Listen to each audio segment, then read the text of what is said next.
Instagram पे question are किया था, जिसमें मैंने बोला था कि आप मुझसे कुछ भी क्वेश्चन पूछ सकते हो, मैं उसका आंसर आपके मतलब उसका आंसर मैं यूट्यूब चैनल पे अपने उसको पोस्ट करूँगी एज अ वीडियो फॉर्मेट। तो मैंने लिस्ट बना के रखी है, आप देख सकते हो। और लिस्ट में अप्रॉक्स 25 क्वेश्चंस मैंने लिस्ट आउट करके रखे हैं। कोई भी मैंने इसमें शॉर्ट लिस्ट नहीं किया है, सारे क्वेश्चंस के आंसर विद ऑनेस्टी मैं देने वाली हूँ 100%। सो ऐसा मत कहना कि मैम आप पार्शियलिटी कर रहे हो या फिर जो भी, ठीक है। मैं सारे क्वेश्चंस का आंसर करने की कोशिश करूँगी, और अगर वीडियो बहुत ज़्यादा लॉन्ग हो जाएगा तो मैं नेक्स्ट सीरीज़ निकालूंगी इसका पार्ट 2, जिसमें मैं सारे क्वेश्चंस का आंसर जो भी बच जाएंगे उनका करूँगी। ओके, तो without any further delays let's get quickly into the video, जिसमें हमारा फर्स्ट क्वेश्चन है हाउ टू ग्रो साइकोलॉजिकली।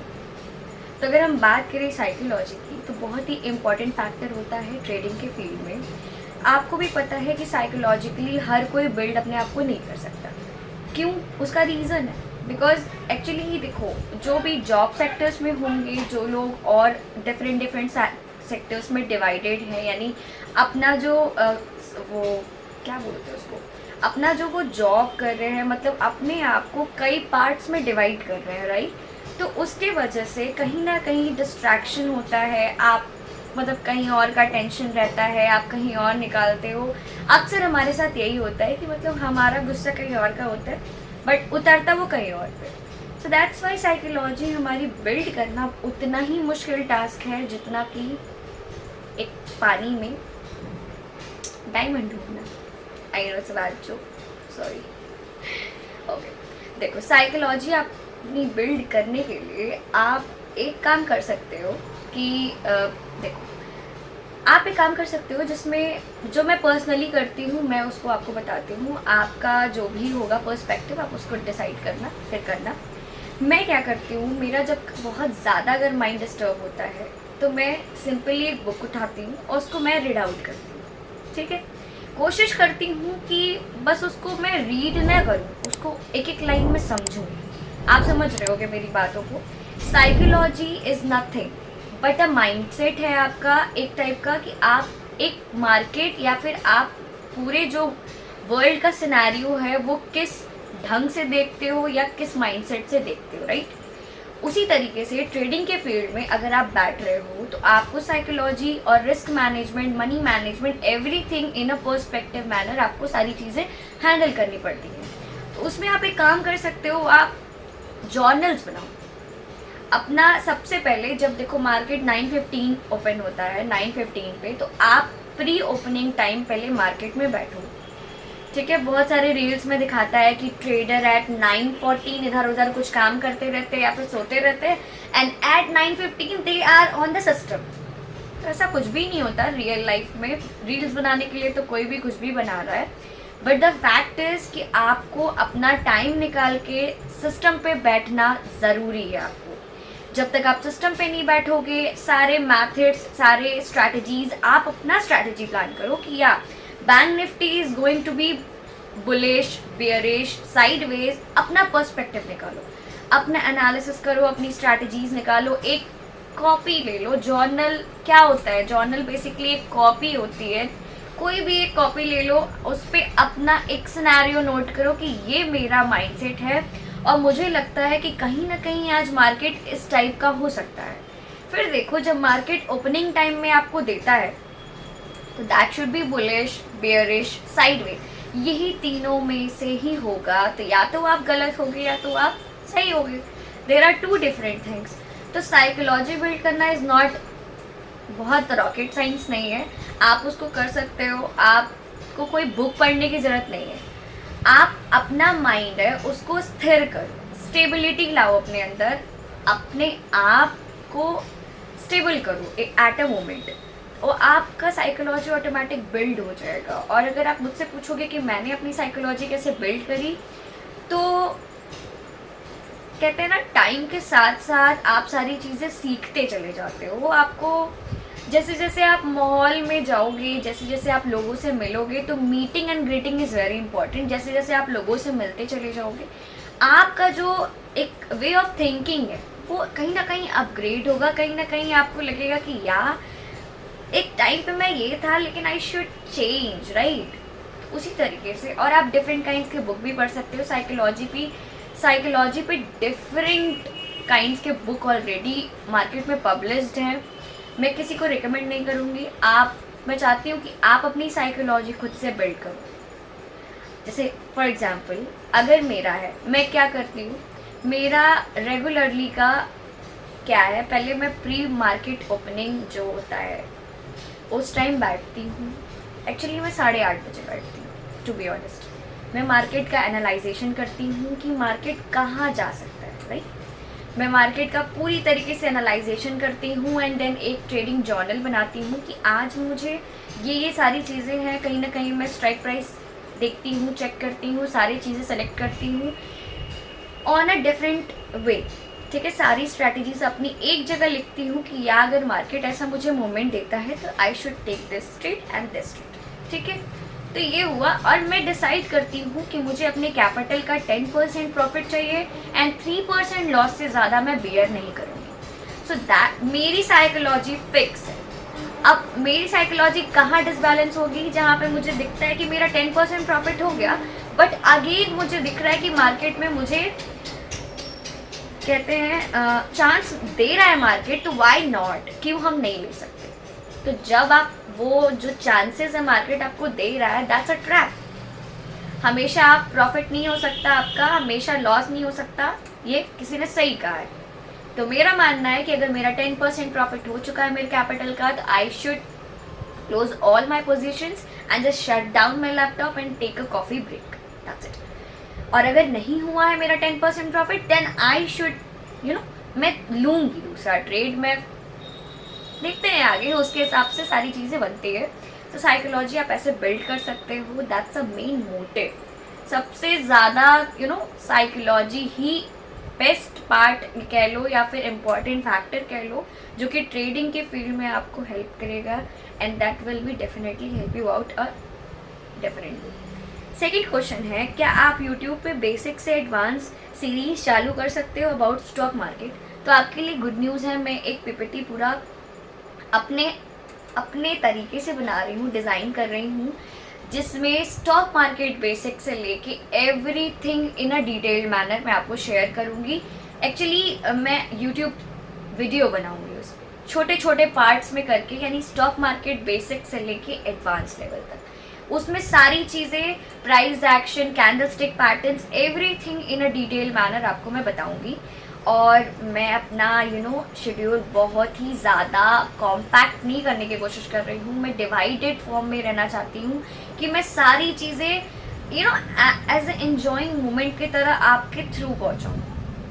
कोई नहीं, थोड़ा सा सेंसिटिविटी अभी भी है मेरे अंदर, बट मुझे ये सारी चीज़ें ओवरकम करनी है। तो मुझे बहुत आगे जाना है लाइफ में, और ये negative comments and all, it can't break my heart यार। इतना हल्का नहीं है मेरा दिल।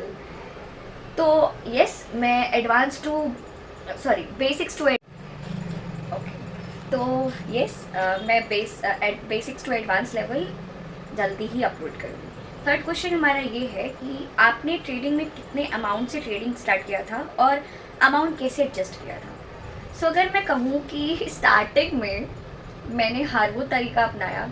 बेसिकली देखो, जब मुझे पता चला स्टॉक मार्केट के बारे में, तब मेरी भी थिंकिंग यही थी कि यार stock market is not my type, मेरा टाइप नहीं है, मुझे तो गवर्नमेंट जॉब करनी है। मैं तो मैं बहुत एक्सट्रीम लेवल पे जाऊँगी, मुझे अपने सारे ड्रीम्स पूरे करने हैं and I am not gonna into it. कोई प्लान नहीं था, कोई एग्जीक्यूशन नहीं था, मुझे पता ही नहीं था कि मुझे स्टॉक मार्केट में कब इंटरेस्ट आ जाएगा, कब मैं सारी चीज़ों को फॉलो करने लगूँगी। ये बहुत ही बहुत ही अजीब था मेरे लिए। तो मेरे एक फ्रेंड थे, उनसे मुझे बीटेक के सेकेंड ईयर से थोड़ी बहुत जान पहचान हुई। तो उनसे जब मेरी बातचीत हुई, तब उन्होंने एंटर नहीं किया था, थोड़ा बहुत अपग्रेडेशन हो चुका था उनका स्टॉक मार्केट में। तो उन्हीं थोड़ी बहुत स्टोरीज़ के फॉर्मेट में, जब वो प्रॉफिट्स एंड ऑल हमें दिखाते थे कि यार आज मेरा ये प्रॉफिट हुआ, आज मैंने इसमें ट्रेड लिया, तब जब वो बताते थे तब तो कोई इंटरेस्ट मुझे नहीं रहता था, कोई कुछ समझ ही नहीं आता था कि किस बारे में बात हो रही है। एंड एट अ टाइम मेरे रिलेटिव में, बहुत क्लोज रिलेटिव है, वो भी स्टॉक मार्केट का बेसिकली उनका काम था दूसरों का पैसा लेके लगाना। एक ये भी स्टॉक मार्केट होता है। तो उसमें वो दूसरों का पैसा लेके लगाते थे, जो भी प्रॉफिट और लॉस होता था वो शेयर करते थे, ठीक है। तो एक ये काइंड भी हो गया, तो उस हिसाब से मुझे लगता था कि ये पूरी तरीके से गैम्बलिंग है, I am not gonna into it. तो पता भी नहीं था, नॉलेज भी नहीं थी। धीरे धीरे जब उनसे सुनना स्टार्ट किया तो मुझे लगा यार कहीं ना कहीं हम लोग भी इंडिपेंडेंट हो सकते हैं, व्हाई नॉट। हमेशा स्ट्रगल फेज में क्यों रहना, थोड़ा बहुत ईजी है, कहते हैं ना ईजीएस्ट वे भी कभी कभी पिक करना चाहिए, हमेशा टफेस्ट रूट नहीं लेना चाहिए। शॉर्टकट इज ऑल्सो हमारे लिए बेनिफिशियल साबित हो सकता है। तो उनसे धीरे धीरे लेते लेते नॉलेज, आई एम हियर। तो मैंने किसी यूट्यूब चैनल से नहीं सीखा, मैंने कोई कोर्स बाय नहीं किया, आप कह सकते हो बुक्स पढ़ी है ज़रूर, बुक्स मैंने काफ़ी पढ़ी है। तो बुक्स का नॉलेज और मेरी खुद की नॉलेज जब मैंने कंबाइन किया, then what I am today, जो आपके सामने हूँ वही, दैट्स इट। मैंने कहीं से सीखा नहीं है। हाँ, मेरे पहले मेंटोर मेरे फ्रेंड हैं, उन्हीं के थ्रू मैंने सब कुछ सीखा है, सब कुछ जाना है। एंड या I am proudly say that I am very thankful of I am very thankful to him that कि we met, that's why we are here, right. Fourth question है स्टॉप लॉस कितना परसेंट का होना चाहिए। तो अगर आप मुझसे पूछते हो स्टॉप लॉस कितने परसेंट का होना चाहिए, तो I usually prefer 30% loss. Okay, 30% का मैं स्टॉप लॉस हमेशा लगाती हूँ, 30 पॉइंट्स। ओके, सो दैट कभी कभी जब बहुत लोग ने सुना होगा SL hunting and SL trailing, okay, there are two, आप सोच रहे हो कि ये डिफरेंट टर्म्स हैं, बट नॉट, ये दोनों ही एक्चुअल एक ही चीज़ है। एसएल ट्रेल कहो चाहे एसएल हंटिंग कहो, मतलब आपको एट अ टाइम अगर एक प्रॉफिट मिल जाता है, आप बुक करना चाहते हो तो आप एसएल ट्रेल करते चले जाते हो। बेसिकली आपका जो पहले एसएल था, आप हटा के आप जिस पॉइंट पे आपने प्राइस का सिलेक्शन करके ट्रेड लिया था, मतलब एंट्री की थी वहाँ पे, आप वहाँ पे एसएल ले जाके लगा सकते हो। तो एट दैट केस आपका क्या होता है, आप लॉस में नहीं रहोगे। अगर मान लो अगर आपका वो वापस भी आता है तो एसएल हिट करके वो ट्रेड बंद हो जाएगा। So that's why SL trailing बहुत लोग करते हैं, मैं भी कभी कभार कर लेती हूँ जब मुझे लगता है कि हाँ प्रॉफिट हो जाएगा। तो स्टॉप लॉस आप 30 पॉइंट्स का लगा सकते हो। अकॉर्डिंग टू मी 30 पॉइंट्स का होना ही चाहिए एसएल, क्योंकि कभी कभार होता है ना, बहुत लोग 10 से 15 पॉइंट का एसएल लगाते हैं। कभी कभी मार्केट जब रिवर्सल, मतलब कभी कभार पुल बैक्स चेक करने, रीटेस्ट करने आता है सपोर्ट पे, तो अक्सर उन्हीं लोग का एसएल हिट हो जाता है। So that's why we prefer 30 points stop loss, क्योंकि वो कभी कभार ही आता है 30 पॉइंट्स में, और अगर हो जाता है तो इट्स अ बैड लक, बंद कर देते हैं ट्रेड, बात खत्म। फिफ्थ क्वेश्चन है ऑप्शन ट्रेडिंग कॉन्ट्रैक्ट क्या होता है। तो जो आप स्ट्राइक प्राइस सेलेक्ट करते हो, बेसिकली एक एग्रीमेंट होता है। आपने स्ट्राइक प्राइस सेलेक्ट किया, मान लो मैंने स्ट्राइक प्राइस सेलेक्ट किया 43,600 बैंक निफ्टी में, मैंने सीई लिया, यानी मैंने उसका स्ट्राइक प्राइस सेलेक्ट कर लिया है। तो मैंने एक कॉन्ट्रैक्ट किया कि जब तक वो रहेगा, तो मेरा एक बिना, मतलब एक होता है ना कि अगर आप कोई चीज़ एग्रीमेंट करते हो कि मैंने ये दुकान लिया है तो मैं 5 साल तक इसका आपको पेमेंट करूँगा और 5 साल से पहले आप मुझे निकाल नहीं सकते, तो एक एग्रीमेंट हम साइन करते हैं। तो उसी तरीके से ऑप्शन ट्रेडिंग भी एक कॉन्ट्रैक्ट होता है। अगर आप गूगल में जाओगे तो गूगल आपको कुछ ऐसा बताता है कि ऑप्शन कॉन्ट्रैक्ट जो है वो एक एग्रीमेंट है जो कि फैसिलिटेट करता है एक पॉसिबल ट्रांजैक्शन बिटवीन 2 पार्टीज, यानी 2 पार्टीज के बीच में जो एक ट्रांजैक्शन हो रहा है वो उसको कहीं ना कहीं उस कॉन्ट्रैक्ट के थ्रू एक एग्रीमेंट बनाता है कि हाँ हमें ये कॉन्ट्रैक्ट देखना है एट ए एक्सपायरेशन डेट, उसका कुछ एक्सपायरेशन होता है। यानी अगर मेरा आज फ्राइडे है तो 9:15 से लेकर 3:30 तक का मेरा कॉन्ट्रैक्ट रहेगा, उसी के बीच में हमारा कॉन्ट्रैक्ट फाइनल हो जाएगा, राइट। तो एक टाइप का कह सकते हैं एग्रीमेंट है, ठीक है, जो कि अंडरलाइंग एसेट्स में आपको राइट देता है बाई करो या सेल करो। बेसिकली आप यही करते हो स्टॉक मार्केट में, या तो बाई करते हो या तो सेल करते हो।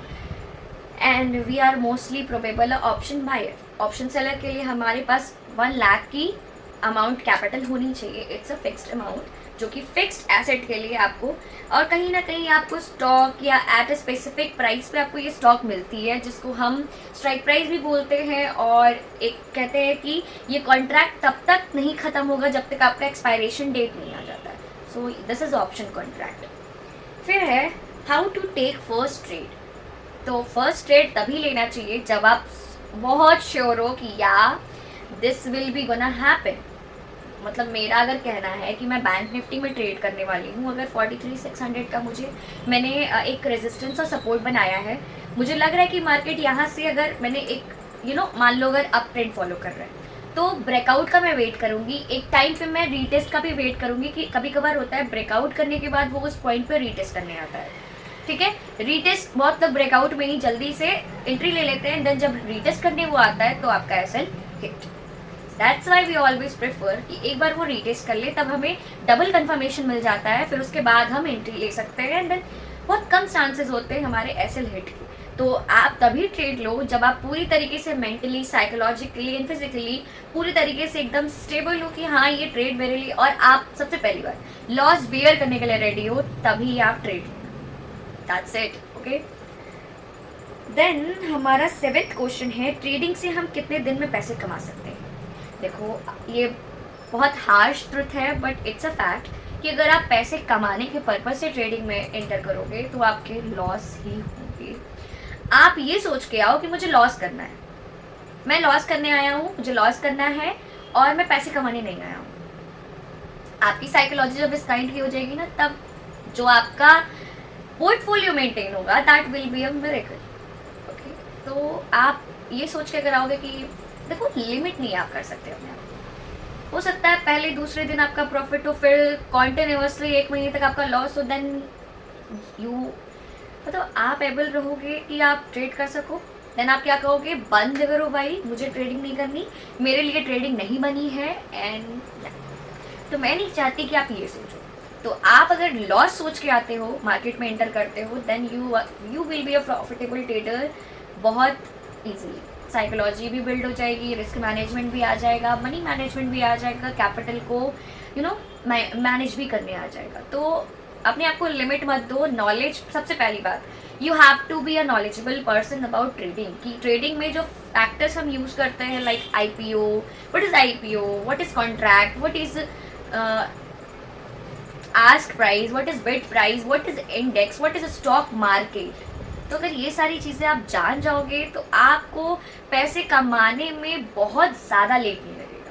It's my believe, okay. तो ये सोच के कभी भी एंटर मत करना। You should be thinking about that कि मैं कितना लॉस कर सकता हूँ। I know I sounds like a joke, but it's not joke. जिस दिन अपना मेंटालिटी इस काइंड का आप कर लोगे तो कितने भी लॉसेस होंगे आपको फर्क नहीं पड़ेगा, एंड जब प्रॉफिट करोगे देन वो अनबिलीवेबल होगा। 8 क्वेश्चन है हमारा, simple method for long term. तो आप उन स्टॉक्स को अपने वॉच लिस्ट में डाल सकते हो और उसका आप कहते हैं ना कंपनी का हेल्थ चेक करना चाहिए, मतलब उसकी बैलेंस शीट, उसका जो पूरा इवैल्यूएशन निकलता है, जो भी पॉलिसीज निकालता है वो, और मतलब कुछ आईपीओज निकालता है, कुछ डिविडेंड्स, सारी चीज़ें निकलती हैं। आप न्यूज़ फॉलो कर सकते हो। लॉन्ग टर्म इन्वेस्टमेंट के लिए आप एक है, मैं आपको एज अ टिप देती हूँ, आईटीसी फॉलो करो। आईटीसी का चार्ट आप 1 डे में खोलो, 1 मंथ में खोलो, 1 ईयर में खोलो, कभी भी आपको डाउनफॉल नहीं दिखेगा। It's only on up trend. अगर किसी को नहीं पता है कि आईटीसी किसकी कंपनी है तो मैं आपको बता दूं, आईटीसी जो टबैकोज एंड गुटखा वगैरह होता है, इसकी कंपनी है। तो आपको भी पता है, गरीब से गरीब बंदा या बंदा खरीदता है। सबको पता है कि गुटखा जो 2 रुपए में पान बहार, पान मसाला, वट जो भी आता है, वो हर कोई खरीदता है as a refreshment, as a mouth freshener. सब लोग खरीदते हैं, सब लोग उसके एडिक्टेड है, गुटखा एंड ऑल। तो ये उसी की कंपनी है। तो आपको पता होना चाहिए कि ये मार्केट में कभी भी, पता है सबको कि इससे लिवर खराब होगा, इससे फेफड़े खराब हो जाएंगे, but then also people are constantly using.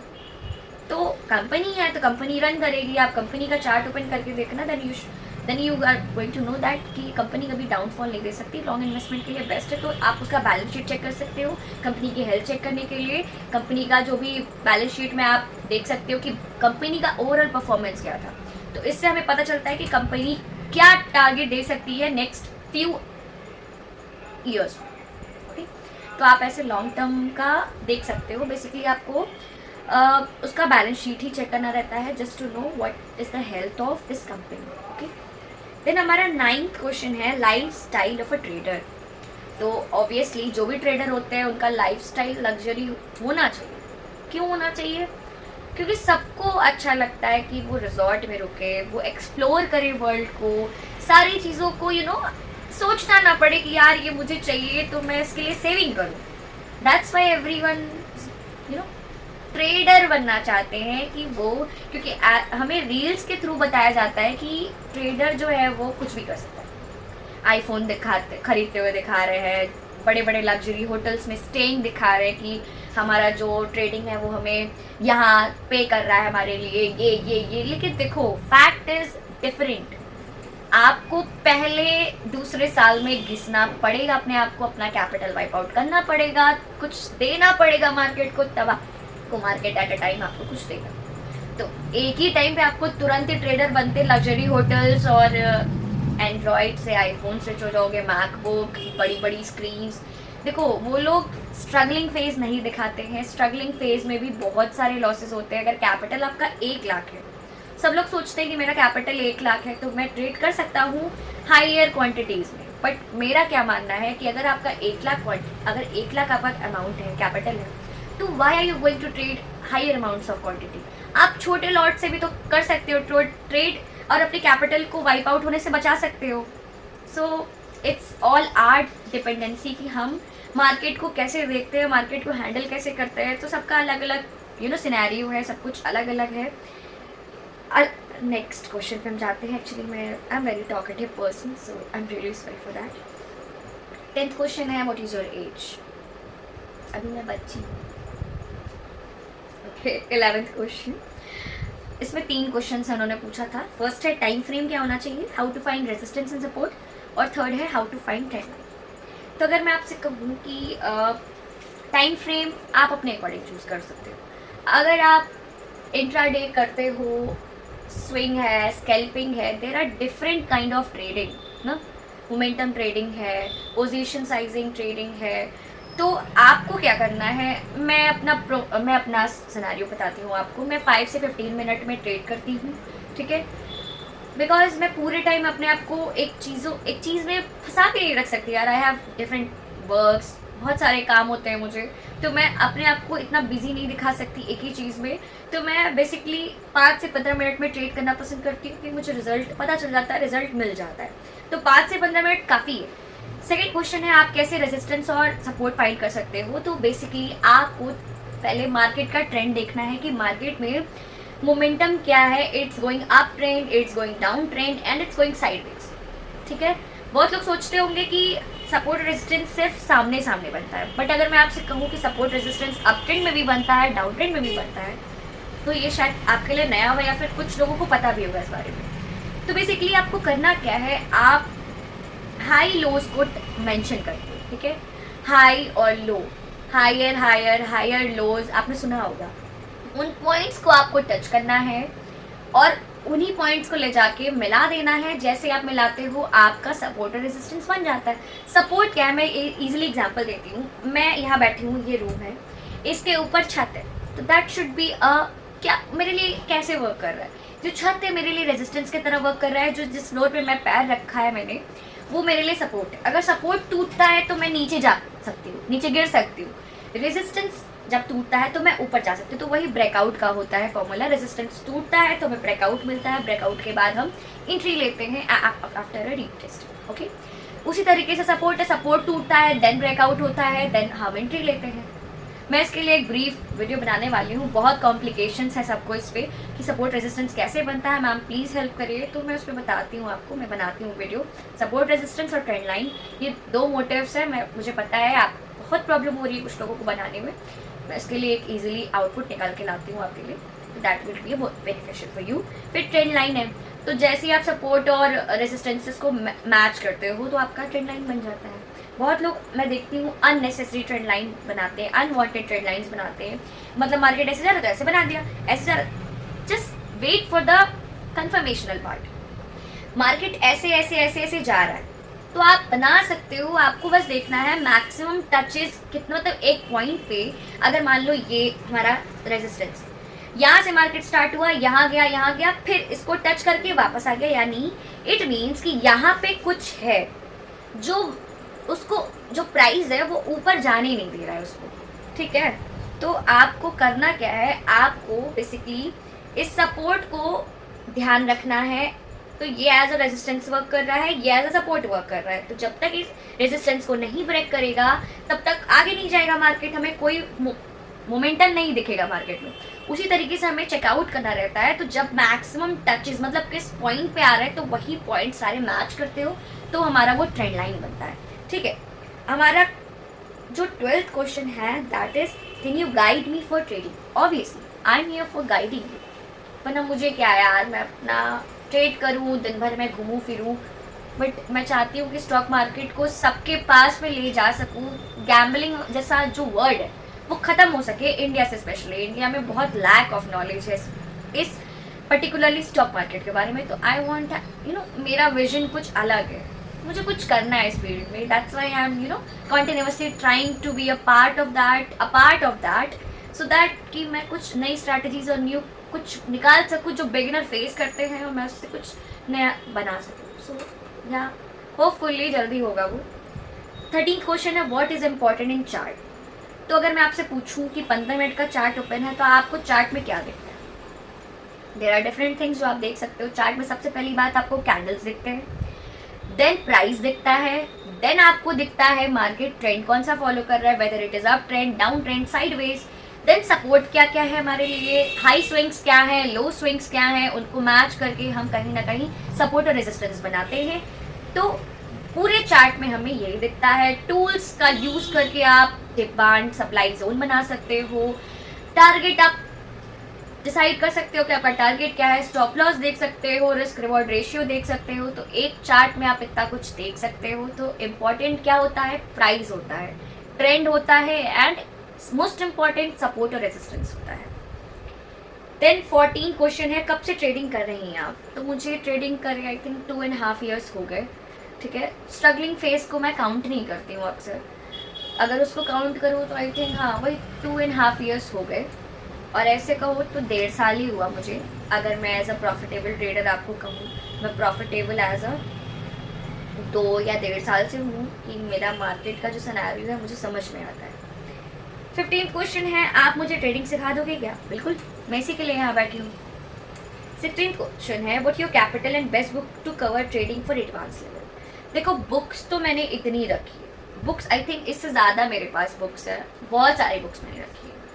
एक है गाइड टू टेक्निकल एनालिसिस, ठीक है, कैंडलस्टिक पैटर्न्स के बारे में है, देन प्राइस एक्शन ट्रेडिंग है, देन प्राइस एक्शन ट्रेडिंग है and then option trading handbook है जिसमें आप सारी चीज़ें देख सकते हो। बट ये आप थ्योरेटिकल नॉलेज लेके एंट्री करोगे कोई प्रॉफिट नहीं होगा। आई एम श्योर आप कितना भी बुक पढ़ लो, एक होता है ना थ्योरी और प्रैक्टिकल में बहुत डिफरेंस होता है। थ्योरी ठीक है आप पढ़ लिए, आपको समझ में आ गई सारी चीज़ें कैसे कैसे वर्क करती हैं, बट जब आप रियल मार्केट में एंटर करोगे तब आपको पता चलेगा there is a difference, there is a line and there is a limit between books and a practical. So books कोई नहीं होता है, आप धीरे धीरे मैं कहूँगी ट्रेडिंग करना स्टार्ट करो, आपको खुद पे खुद पता चलते चला जाएगा। और मैं हूँ ही बाकी आपको नॉलेज देने के लिए।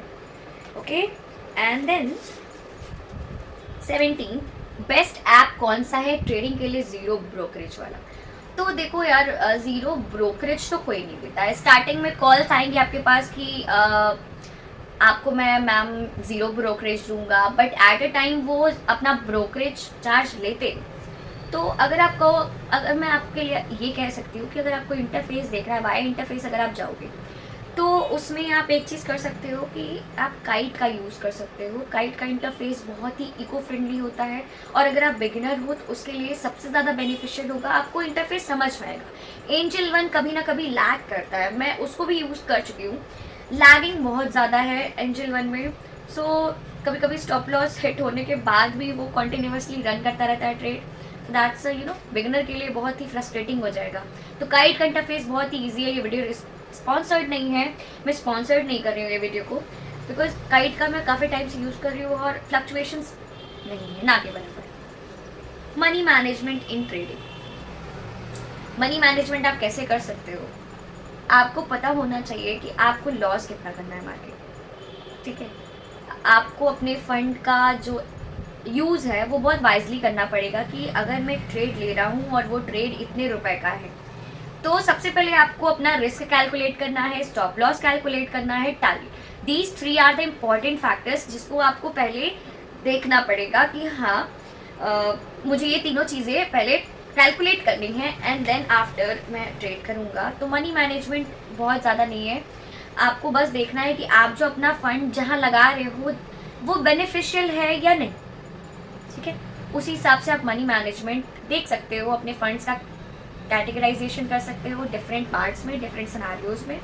तो मनी मैनेजमेंट आप ऐसे कर सकते हो कि आप अपना कैपिटल देख सकते हो कि आपको कैपिटल कितना यूज़ करना है और कितना रखना है। अब जैसे मैंने एग्जांपल दिया था 1 लाख का कैपिटल, तो आपको पूरा कैपिटल नहीं यूज़ करना है ट्रेड में, you have to be use wisely कि आपको उस कैपिटल का थोड़ा अमाउंट यूज़ करना है ट्रेडिंग पर्पज़ के लिए। एंड देन आफ्टर आप देन बिफोर आपको सारी चीज़ें कैलकुलेट करके पहले से रखनी है अपने ट्रेडिंग जर्नल बना के। फिर है how do I start making first video of stock market teaching. Okay, अगर आप इस फील्ड में एंटर करना चाहते हो तो वेलकम। आप एक काम कर सकते हो, सबसे पहले आप स्टॉक मार्केट का बेसिक से स्टार्ट कर सकते हो कि स्टॉक मार्केट है क्या, स्टॉक मार्केट वर्क कैसे करता है, स्टॉक मार्केट में इंडेक्स कौन से होते हैं, NSC, BSE, IPO, ask price, bid price, investment, different kind के थिंग्स होते हैं, financial market, capital market, primary market, secondary market, these are the terms. आप यहाँ से स्टार्ट कर सकते हो और एडवांस लेवल में जाने के लिए आपको बहुत सारी चीज़ें पहले देखनी पड़ेंगी, psychology, money management, risk management, planning, plotting, everything. Then after कहीं आप ट्रेड पे आओगे तो आप ये सारी चीज़ें हेल्प ले सकते हो, आपको यूट्यूब चैनल भी बहुत सारे मिल जाएंगे। देन है लाइव मार्केट में कौन सा इंडिकेटर परफेक्ट काम करता है। अगर मैं कहूँ तो मैं सपोर्ट रेजिस्टेंस के लिए एक इंडिकेटर हमेशा बोलती हूँ, NSDT, auto support and resistance levels. इसका एक्यूरेसी 90 से 92% है, आप इसको यूज़ कर सकते हो। बाकी आप जो इंडिकेटर्स है लाइव मार्केट में नहीं यूज़ कर सकते, आप बैक टेस्टिंग में यूज़ कर सकते हो और as a confirmation tool use कर सकते हो, like Fibonacci retracement, Fibonacci extensions, आप इसको यूज़ कर सकते हो for knowing good results, confirmation purpose के लिए। लेकिन ट्रेडिंग पर्पज़ के लिए कभी भी आप इंडिकेटर मत यूज़ करना, बिकॉज अगर आप बिगिनर हो तो अब आप मतलब एक इंडिकेटर के भरोसे नहीं हो सकते, बिकॉज इंडिकेटर भी तो किसी ने बनाया है, वो भी तो एज अ बॉट यूज़ करेगा, बॉट मतलब पूरा वर्क करेगा। तो आप अवॉइड करो, अगर बिगिनर हो तो इंडिकेटर अवॉइड करो, रेजिस्टेंस सपोर्ट बनाना सीख जाओगे। देन एंट्री आपको जाननी है, एंट्री किस पॉइंट पे लेना है, स्टॉप लॉस कहाँ तक लेना है एंड टारगेट क्या होना चाहिए, दैट्स इट। देन 21 क्वेश्चन है how was your first day trading of trading. मतलब मेरा फर्स्ट डे कैसा था ट्रेडिंग में। तो मेरा फर्स्ट डे बहुत ही फ्रस्ट्रेटिंग था। मैंने मोबाइल सब पटक दिया था मेरा लॉस होने के बाद, एंड लॉस हो गया था तो मैंने फ़ोन भी पटक दिया। मेरा पहला एक्सपीरियंस कहो तो बहुत ही फ्रस्ट्रेटिंग था। मुझे लगा यार मैं किस में चली गई, मतलब गलती तो नहीं कर दी, सबसे पहला क्वेश्चन यही आया था। तो और मैंने लर्न कहाँ से किया ये मैंने वीडियो में पहले ही बता चुका है। देन 22 क्वेश्चन बहुत अच्छा है, इंट्राडे ऑप्शन ट्रेडिंग में विक्स यानी इंडिया विक्स को फॉलो करना कितना ज़रूरी होता है। तो देखो इंडिया विक्स होता क्या है, बेसिकली आपका जो ऑप्शन होता है, ऑप्शन के जो प्राइस होते हैं वो कहीं ना कहीं उस पर डिपेंड करते हैं। एक फैक्टर और बताना चाहूँगी आपको कि इंडिया विक्स जब बढ़ता है तो मार्केट की जो वोलेटिलिटी होती है वो बहुत ज़्यादा हो जाती है, पता नहीं चलता कि यार मार्केट में हो क्या रहा है। बट जब इंडिया विक्स का घटता है, इंडिया विक्स जब घटेगा तब मार्केट का जो वोलेटिलिटी होता है वो स्टेबल होता है, तभी हम ट्रेड करते हैं, तब एक कंफर्मेशन जोन होता है कि हाँ यहाँ पे हमारा प्रॉफिट हो सकता है। तो इंडिया विक्स को फॉलो करना उतना ही इंपॉर्टेंट होता है जितना कि एक स्कूल में डिसिप्लिन फॉलो करना।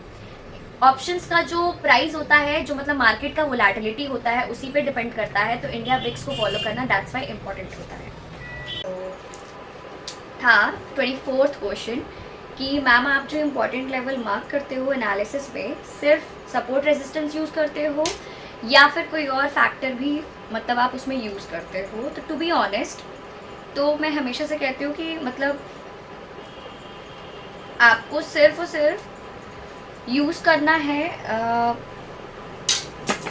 सपोर्ट और रेजिस्टेंस। ओके, सपोर्ट रेजिस्टेंस अपने आप में ही बहुत बड़ा मतलब कहते हैं ना योद्धा है।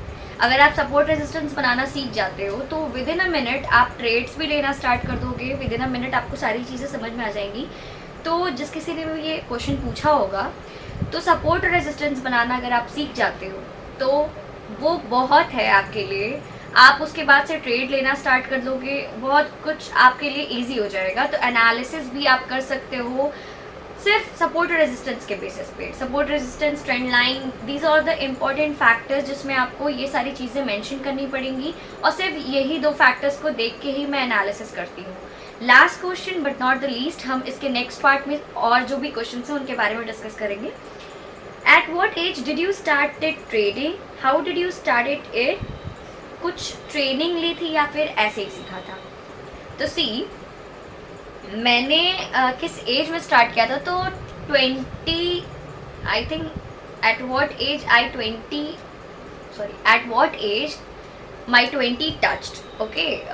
मैं जब 20 साल की होने वाली थी, तब मुझे इसके बारे में नॉलेज मिला था, और तब से मैं स्टार्ट किया था, एक्चुअल वहीं से स्टार्ट किया था। तो आप कह सकते हो 20th के एज में मैंने ये सारी चीज़ें जानी थी, ये सारी चीज़ों में मैं इन्वॉल्व हुई थी, और 20th एज में मैंने स्टार्ट किया था। मैंने कहीं से सीखा नहीं था, जस्ट अ मेंटोर, उनसे सुनते सुनते सारी चीज़ें देखते देखते, Google and all researches, books पढ़ी और काफ़ी कुछ देखा एट अ टाइम। बहुत सारे वीडियोस भी देखे, तो वीडियोस देखने के बाद सिर्फ मेरा हेडेक होता था, क्योंकि मुझे समझ में नहीं आता था। वो लोग एट द लेवल यानी स्ट्रैटेजीज बताते थे, सब कुछ बताते थे। अब जो मेरा फेज़ है, अब अगर वो सारी चीज़ें मैं देखूँ तो मैं कंफ्यूज नहीं होंगी, मुझे सारी चीज़ें समझ में आएंगी। बट अगर बिगनर हूँ और मैंने यूट्यूब ऑन कर लिया गलती से, मैं option trading, strike price, selection, ये सब अगर मैं डाल के देखूँगी तो वो बाउंस हो जाएगा मेरे सर के ऊपर से। सो दैट्स वाई मैंने ये सारी चीज़ें जब बंद करी तो मैंने खुद पे रिसर्च किया, गूगल से लिया, बैलेंस शीट चेक किया, कंपनीज का स्टॉक क्या होता है, इंडेक्स क्या होता है, सब कुछ जाना फ्रॉम बेसिक यानी फ्रॉम स्क्रैच। तब आप कह सकते हो कि सारी चीज़ें। Wait a minute, I am really sorry, ये जेरी बहुत परेशान करती है। तो बेसिकली तब से मेरा स्टार्ट हुआ जर्नी, और तब से मैंने अपने ऊपर फोकस किया, सारी चीज़ें देखी एंड एवरीथिंग मेरा तब से वहीं से स्टार्ट हुआ। बुक्स पढ़ी, साइकोलॉजी मेंटेन हुआ, सब कुछ किया, एंड चीज़ बहुत इरिटेटिंग है, ये बहुत इरिटेटिंग है, मुझे वीडियो बनाने नहीं दे सकती। आई एम रियली सॉरी कि बहुत डिस्ट्रैक्शन हो रहा है। तो दैट्स ऑल। और बचे कुछ जो क्वेश्चंस हैं मैं उनको नेक्स्ट पार्ट में इन्वॉल्व करूँगी। और hi Jerry from Jerry side, it's a hi. और thank you so much for watching this video. और मुझे जहाँ तक लगता है आपको बहुत सारी जो क्वेरीज थी वो कुछ हद तक मैं सॉल्व कर पाई, और अगर नहीं कर पाई तो सो सॉरी। मैं फिर से ट्राई करूँगी उस लेवल पे जाके आपको सारी चीज़ें समझाऊँ। And thank you so much for watching this. और आपका जो भी अगर क्वेश्चन अभी भी रह जाता है तो आप इसके कमेंट सेक्शन में बता सकते हो, मैं उस पर वीडियो बनाना मैं उस पर ज़रूर वीडियो बनाऊँ।